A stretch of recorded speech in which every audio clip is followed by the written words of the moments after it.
Wow, that was fast. My last video got 2,000 likes, which means it's time for Onaga. That's right, I'm ranking the original Emperor of Outworld against every Mortal Kombat character ever, to see which one of them can beat him in a fight, or get completely dusted. For anyone watching who's not aware, Onaga is basically Shao Kahn on steroids. He's bigger and stronger with wings and flame breath, all that awesome dragon stuff.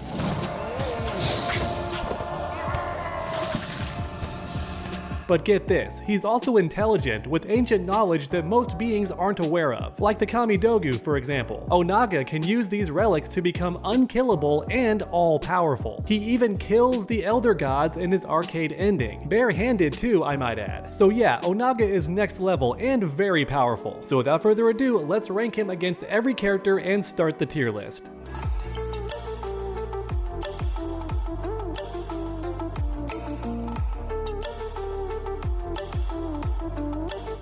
Real quick, allow me to explain the tier list. First up is could beat Onaga, and notice it says could and not can. That's because I don't think any character definitively beats Onaga. The guy is crazy intelligent and also very strong. So as a result, I don't think anyone can beat him all the time. He's winning every now and then. Next up, we have close fight, which means the battle could go either way. Maybe Onaga wins, maybe he loses. It's a close 50-50. Right below that, we have decent scrap, which means the warriors will make him sweat, but they don't have a chance of actually beating him. Then below that is landing some hits. These characters are powerful in their own right to land a few hits, but after that they're getting beaten immediately. Then after that we have minor annoyance, which is an interesting tier. It's reserved for characters that would be very annoying for Onaga to beat, either because they're smart or just crafty in how they go about fighting Onaga. They still have no chance of winning, but they would annoy the Dragon Lord. Then finally we have the dusted tier, which means the character gets defeated instantly. There's no hope. So there you go everyone, all the tiers are explained. Let's begin with a character who could beat Onaga, Kronika from Mortal Kombat 11. I don't like this character, I've been very vocal about that, but realistically she has reset time a lot, like over 1,000,000 times or something crazy like that. So obviously if she saw Onaga getting too powerful, she would just rewind the clock. Now with all that said, if Onaga did ever roll up on Kronika and she had no clue he was coming, the fight's going his way. He could overpower her. Today's video is sponsored by Titan. I ordered the king size mattress because I'm tall, and the Titan mattress is perfect for that, hence the name, right? It's a Titan, so if you're tall or just large, this mattress has you covered. And it's a thick mattress too, which is always the best. I like my mattresses nice and thick, which means extra support, and it's durable too. When it comes to mattresses, thicker is typically better, and the Titan mattress is no exception. Because the Titan mattress is so supportive, I started getting better sleep immediately, which means a better daily life too, because when you sleep better, you've got more energy, which makes you more productive, and overall, your quality of life just goes up, which is fantastic. But guess what? Things get even better because Titan offers a 120-night sleep trial. In other words, you can try it out for 120 nights, and if you don't like it, send it back. There's also a limited lifetime warranty and free shipping too, which is always a plus. Sometimes shipping costs get ridiculous, so not having to pay for shipping is a big deal in my opinion. I can't tell you how much I love my Titan mattress, and I bet you would too. If you want a supportive mattress that actually holds up, this is it. Check out titanmattress.com and get 30% off your order with my code. It's right here on screen, that's my code, or click the link down below to get there directly. And after you check out, you can support my channel even more by telling them I sent you in the post-purchase survey. A good night's sleep is super important, so thanks once again to Titan Mattress for sponsoring today's video. Next up in the close fight category, we have Liu Kang, because this guy's a boss. He's got main character syndrome out the wazoo and constantly defeats very powerful opponents. For example, he's casually beaten Shao Kahn over 3 times, which is wild. He also defeated Shinnok, which is even crazier of a feat. That man's a literal elder god, and Liu Kang beat him. So with all that in mind, I think a fight between Liu Kang and Onaga could go either way. Next up, it's time for the decent scrap category, and my boy Ermac is going here right away. I'm talking 3D era Deception Ermac, who fought all of Earthrealm's strongest warriors at once and barely broke a sweat. This man is 10,000 souls combined or something crazy like that, and he wields telekinesis, which which realistically would give the Dragon King a tough time. I just don't think he's strong enough to kill him. Next up, we have landing a few hits, and Jax is going here for sure. Not only is Jax way stronger than people give him credit for, but also he's a military genius with a strategic mind. So if Jax knows how strong Onaga is, he's not going directly in there. He's gonna use his wits and military assets to his advantage and try to win that way. For example, he'd use high-powered weapons from a distance and other stuff like that. I'm not allowing nukes and other ridiculous military assets of that nature because number one, that's silly, but also it's not a fight. And the point is, these are supposed to be fights, right? Like 1v1. Next up is the minor annoyance tier, and it was made for Aaron Black. Where's he at? There he is. So Aaron Black is immortal, for anyone watching who's not aware of that. Aaron Black literally lives forever and picks his battles very wisely. So if he was hired to kill the Dragon King, well, he'd just say no, realistically. But if he had to, I imagine he'd be sniping from a distance with a high caliber rifle, and then retreating immediately and just doing that over and over again, because the man has forever to win this fight. He can just keep retreating because he never ages. But with all that said, Onaga would outsmart him and kill him eventually. But how about the dusted tier? Who's going in this category? Right away, the human characters are going here, people without any magic abilities like Jarek,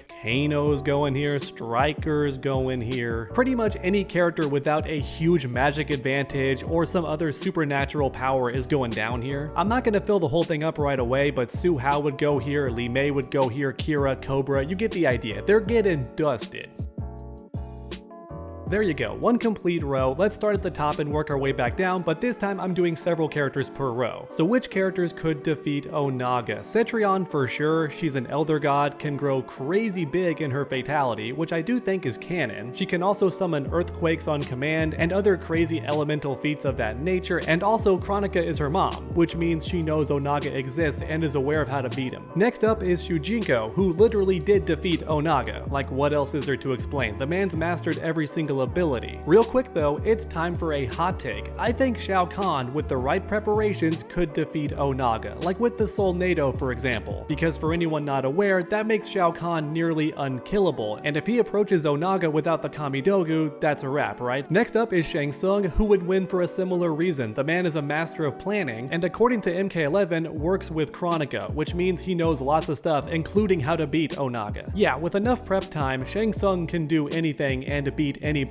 so he could clap Onaga. And actually, this row's almost done, so let's top it off. Shinnok is an elder god. He could beat Onaga, especially if he ambushes him before the Kamidogu are gathered. Then we have Quan Chi, who's also a master planner like Shang Tsung, and while he's not quite as smart as Shang Tsung, he's got better magical abilities and he's physically stronger too, so I think Quan Chi could do this. Now, would it happen very often? Absolutely not, but it could. Then finally, we have Taven, who straight up has beaten Onaga, like it happened. The man's a demigod with fantastic fighting ability too. The guy's almost unbeatable. Oh wait, I forgot Garrus. So this guy works directly under Kronika and has lived countless lives and keeps the memory from every single life, which means he definitely knows how to beat Onaga and stop him if he needs to. And even if Onaga wins the first encounter, guess what? Garrus can't die and controls time, can even freeze time. So yeah, Garrus could defeat Onaga, definitely. His only weakness are the riders, who just don't let him win for some reason. Alright, time for the close fight category. Blaze is just purely strong, one of the most powerful beings to ever exist, so he could clap Onaga. Then next up is Raiden, who's way more powerful than people realize and can use magical items to his advantage because the guy's wicked smart. So for example, if he gets Shinnok's amulet and ambushes Onaga, I think that's a wrap. Next up is Fujin, who I think could win for similar reasons, but next up is Nightwolf, who has actually imprisoned Onaga before using his ancient tribal magic. Yeah, Nightwolf is next level, especially with prep time. The guy has crazy magical abilities that nobody's really ready for. Then finally, we have Mocap, and I don't even have to explain myself. Real Mortal Kombat fans know what Mocap is capable of. It's just common knowledge what this guy can do, so yeah, let's move on. In the decent scrap tier, I have to put Sindel. She's very powerful, lived for a very long time, and also her toolset is just interesting and confusing for the opponent. Living hair, screams that disorient you, she can teleport, fly, high, all that crazy stuff. Then next up is Sub-Zero and Scorpion. I don't think they stand a chance at winning, but they could make Onaga sweat. In my Shao Kahn video, I put them too high, everyone got mad at me. In the previous video with Liu Kang, I ranked them too low, and everybody got mad at me. So now I'm convinced that no matter what I do with these two characters specifically, there's gonna be tons of people mad at me, regardless. Next up is Kung Lao. He's almost Liu Kang's equal, but he lacks that special sauce for a close fight. Even so, he would make Onaga sweat. Then we have Dagon, who's the twin brother of Taven, but for whatever reason is just weaker. I'm not entirely sure why. The man even had a head start in Armageddon, but was still weaker than Taven for some reason. Next up is Kenshi and Noob Saibot. These warriors are powerful in their own right. Noob Saibot defeated Goro in a fair fight, and that was in the classic era when the fights were actually canon and meant something. It was not just plot armor. So yeah, Noob Saibot's about that life, and in Mortal Kombat 1, he's extremely powerful. And as for Kenshi, he's also no slouch. I think he would give Onaga a decent scrap. Or would he? You know what, now that I think about it, he's going down and landing some hits. I just don't think his supernatural abilities are enough to weaken Onaga. But alright, which fighters are landing a few hits? I think Kung Jin for sure. The guy's way more powerful than people give him credit for. Despite what haters say in my comments, y'all keep trying to downplay Kung Jin. He's a top-ranking Shaolin warrior just like Kung Lao and Liu Kang. What do you mean he's a jobber? The guy would absolutely dominate. Not against Onaga, but he would land some hits. And you know what? I'll put Jackie right behind him, because people got mad when I ranked Jackie lower. Because in the games, she does have impressive feats. I just feel like logically and realistically, those fights are plot armor. But even so, for today's video, I will pretend NetherRealm writing makes perfect sense, and yes, Jackie would be here. And right behind her are lots of bruisers, right? The strong boys. So Kotal Kahn,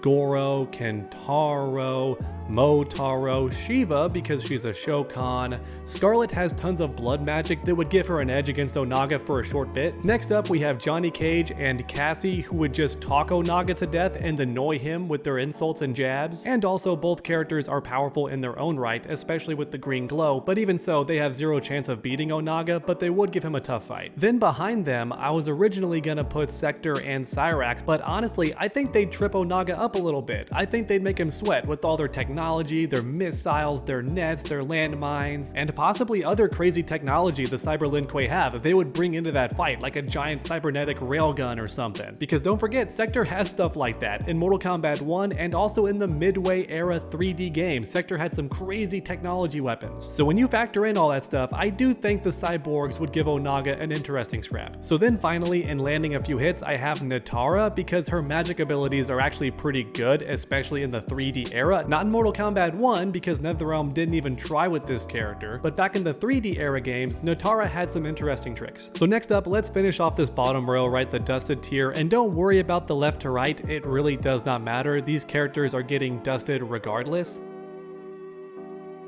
Alright. Time to finish things off with the minor annoyance tiers. So both the chameleon characters are going here because they're a master of every ninja's abilities, and that would throw Onaga off for a bit, but he'd still win. Then we have Devora with all of her poison abilities. She can summon and command large hordes of insects. I'm talking biblical level swarms that would definitely upset Onaga at the very least. But then on top of all of that, Devora is almost impossible to kill. As long as a few bugs live, she can regroup and rebuild her body. I'm not joking, that's canon, it's in the comics too. Next up we have Havoc and Hotaru, who would also definitely torment Onaga a little bit. Oh, Bo Raicho is going in dusted too, I forgot. Next up we have Cabal with his super speed. That would definitely annoy Onaga. Trimmer just seems really durable because he's Rockman, so that would bother Onaga a bit. Reptile can turn invisible and would constantly run away. Same thing for Smoke, right? These characters in particular could drag the fight out for a very long time by just being invisible always. But what about Takeda though? Would Takeda get dusted, or could he actually annoy Onaga? Don't forget, this man was raised by Scorpion, okay? Raised by him, not just trained by him, and also has Kenshi's abilities. So I think Takeda could annoy Onaga at the very least. And then we have the Adenian family, right? We have Rain,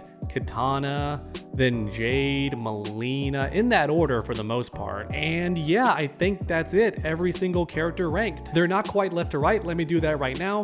and now they're in the perfect order. Left is the best of that tier, right is the worst of that tier, and of course it goes from top to bottom. So top have the best chance against Onaga, the bottom have no chance whatsoever against him. And there you go everyone, every single character in Mortal Kombat ranked against Onaga. Let me know your thoughts down below, but please keep it civil. I've learned very quickly that videos like this upset people. Please don't take it personally, it's just my opinion based on my extensive knowledge of the Mortal Kombat games, okay? Thanks for watching everyone, and I hope you enjoyed. If you did, please leave a like down below, it helps the channel out a ton. And also leave a comment too, because YouTube loves comments, it helps my videos out a ton in the algorithm. And finally, for anyone new to this channel, finish that combo by subscribing and ringing that bell so you never miss any future videos. Make sure to come back next time, and as always, stay underdogs.